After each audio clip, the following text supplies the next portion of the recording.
Jesus, Crown's been around for 28 years. You've been around the block a time or two. What are some of the big advancements that you've seen in the last, 25 years in drilling technology? Oh, the technology's changed so much, right? I remember we used to drill Barnett wells that would take, 40, 45 days. And again, we're talking about short horizontals. Yeah, Uh, like 2,500 feet. yes, so the technology that's changes the most is going to be your drilling motors. We got RSS, you got different types of. Explain that RSS for So the those who don't know. RSS is a motor that can keep you in a very tight formation. It's a rotary steerable system, which has come a long way. Even at the beginning, those were, difficult to use because they're very expensive. You did a little hit and miss, Yes, tongue in cheek there. exactly, especially when they're very expensive, right? And a lot of us prefer to drill with conventional mud motors, things that we know and we've seen before. What else has changed? Like on the rig floor, I've seen a lot of changes in the last 25 years. Oh yeah, the rigs have changed quite a bit, right? And a lot of it's been for the better. They're a lot more safety conscious. Exactly. You do have a lot more easier access to parts of the rig, and of course a lot better safety components to the rig.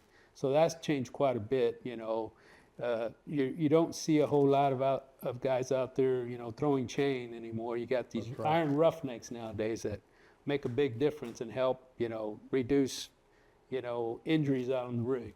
Right, and it's way more timely than it used to be. Yes, the rigs have gotten a lot more efficient. I think one of the changes I've noticed is, when I cut my teeth on a lot of this, you go into the doghouse, if you will, and that's pretty much it. It was, some lockers. You may have had, what your drill string weight was in there. You may have had a few levers, and now there's control rooms, aren't there? Oh yeah, you can pretty much have a mini control room on the rig floor itself. You got a lot of equipment out there. You got a lot of technology, and of course, you got a guy just down on the surface, in a trailer with a lot more technology. Yeah, that's the one with all the screens. Exactly. You got guys, you got geologists out there, you got engineers, you got everybody looking at real-time data, making real-time decisions. I want to spend a few minutes talking about logging wells and kind of where do we log, what don't we log. I mean, do we say we're drilling a horizontal well? We got an 8,000 foot leg on that. Do we log that whole leg?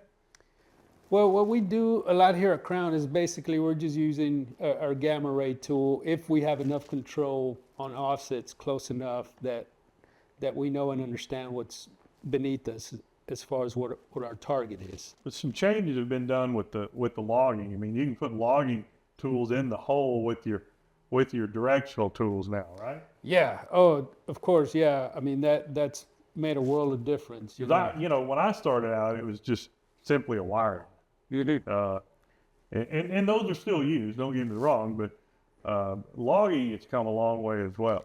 Yeah, so we have measurement while drilling nowadays. We got MWD tools. MWD. And of course, you got the guys on location too, making sure the data is correct.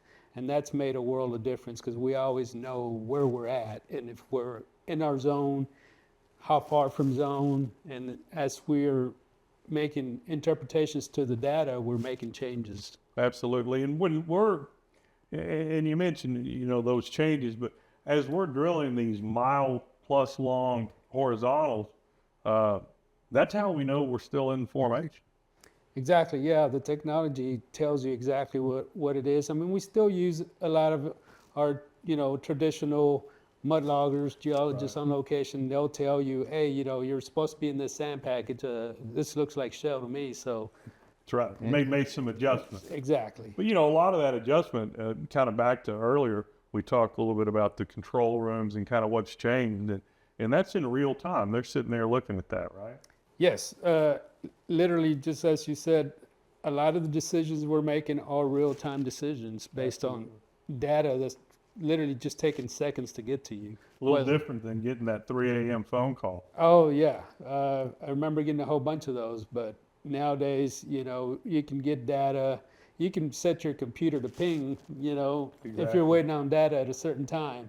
You can just get up, whether you're asleep, taking a nap, or if you're in a control room, you know, you're looking at the data real time, making real time decisions. Well, at least now we pretty much have cell service everywhere we go, and it's a heck of a lot better than waiting until 10 and 11 o'clock in the afternoon for that fax to come through. Oh, definitely.